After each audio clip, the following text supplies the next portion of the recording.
Siya'y kalapatistang napakagaling na kinakilala.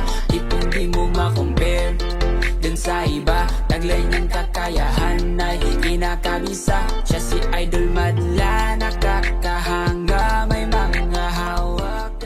First bird natin nandito na mga kalapatids. Welcome back dito sa Madla Love TV. No? For today's video, ito na, warrior natin. Dumating na. Baba ka na kagad. Iba.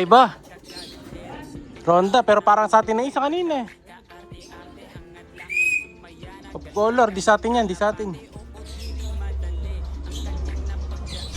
To. Ay dagit, pambira. Baba na. Wala ko, sumama pa doon sa dagit. May kasamang dagit. Baba na.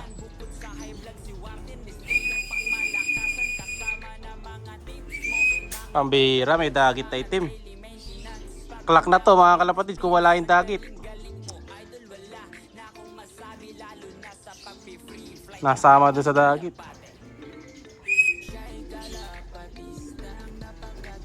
Landing na. Pops, tulak. Bilis. Yung sa'yo yata yan. Nauna si White ngayon. Sige.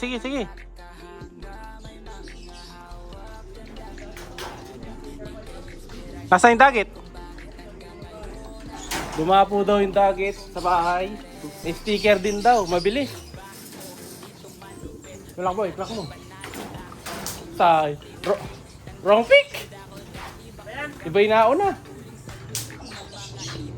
Mga kalapad. Hindi yung na-expect nating ibon. Tingnan ko yung dagit. Kaya lang muna ni Madlato. Ito pa daw yung dagit. So isa pa. Checkered din. Kita saan? Ay, di kita dito. Hindi kita dito yung dagit mga kalapatids. Naka-sticker daw eh. Try ko makiat. Tingnan natin no. Pambira. Sino ba dumating isa? Ano speed? 1268. Kulang 13 yan kung wala yung dagit. Pambira. Rakit tayo. Tingnan natin. Mabilis din tong dagit niya. Problema, nasira nga yung diskarte. Is na bababa na yung sa atin. Hindi pa bumaba. Nagpalit ng standing. Pero yung dakit, mga kalapatids. John Arden. Ganda nga yan. Sticker ba? Walang sticker. Pero dalawa ring. Double banded.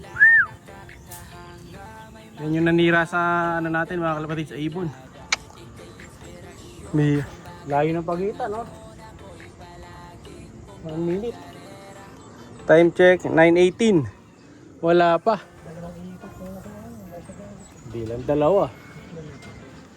Lumayo pa 30 seconds siguro na sayang. Ito na isa. Landing board, jump. Yun. Bilis. Nakasali yan mga kalapatids yung second bird natin sa winner take all 110.60. Kasi nakaraan dapat panalo siya doon kaso di naka-entry. Ngayon nung in-entry ko, na late na naman siya. Lagi siyang ganyan. Pag gine-entry ko na, mabagal. Pag di naka-entry, ang bilis. No? Pero kalak ni Madlato, 1268 speed ng first bird. Itong second bird, tingnan natin sa list. 18, 1-2 pa siya. Tingnan natin yung speed niya. Pero mabilis tong dagit, nandiyan pa. No? Para sa buhay niya dyan. Basta tayo. Complete bird na tayo. Tingnan na lang natin hanggang mamaya. Naka-tag team din yan. Tapos, may tag team pa sa area eh. No, tingnan natin kung araw tayo doon. Pero kung sakali, papasok sa ranking to. No, check ko mamaya. Balik ako kayo. Base sa rank mga kalapatids, ang average speed ng ibon is 1.3 hanggang 1.390. So hindi tayo maabot doon mga kalapatid. Sayang. 1368 lang tayo. 1268 lang. Tapos tayo ng points. Segundo. Dahil lang dito kay Dagit. Yan, sumama kasi ibon natin yan. Mukhang barako to. Ano, di ko lang kung saan niya nakakuha to. Pero wala naman yung sticker. Mukha kasing may sticker, oh. Ang dami niyang ring. Pero parang may sticker yung kabila. Di ko sure. So, kulang pa tayo ng isa. Yung pan-derby ko, si Blue. Wala pa. Yan. So, sa next na sakay, yun yung lalagyan natin ng tracker. No? Saan natin lalagyan yung tracker. Para alam ko kung saan siya dumadaan. Pero for now, wala pa siya. No? Nauna pa itong Dagit natin. So 2 out of 3 na tayo. No? Isa na lang. Ito na isa. Ang taas pala lumipad nito. Ayan o. Mataas lumipad to. Kaya iba style nito eh. Kaya sasagad ko sa derby to mga kalapatid. Yan. Oh. Oops. Saka di naman siya pagod eh. Dati kala ko maliit to, malaki pala. Napuntahan yung Dagit. Ito mga ang linaw din ng camera oh, pag kahit malayo. Sige tayo, kawayan yung konti. Babay na ni Tatay Madla. So i-entry na natin to next sakay. Next week yata ang derby eh. Yan na. Ayun na. Kanto. Tulak. Landing board. Matagal pa ba yun to eh. Pasok. Alright, kompleto na. No? Hindi mo pagod. Ito, bahala ka sa buhay mo dyan. So yun nga, sayang mga kalapatid, hindi tayo nakapwesto. Naubos na ang speed natin.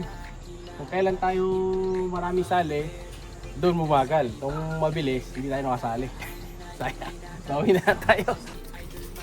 Siyempre pagdating nila, kailangan painumin natin ng electrolytes yan. Ito yung gamit kong electrolytes. Yan. So kompleto ibon natin, 3 out of 3. Sayang si Whitey, no? Sumama ka doon sa Dagit. Bira. Medyo malakas palang uminom to si Blue. Malaki kasi siya, maliit yun. So ayan ha, ayos. Bawi na lang tayo. Siya'y kalapatistang napakadaling na kinakilala.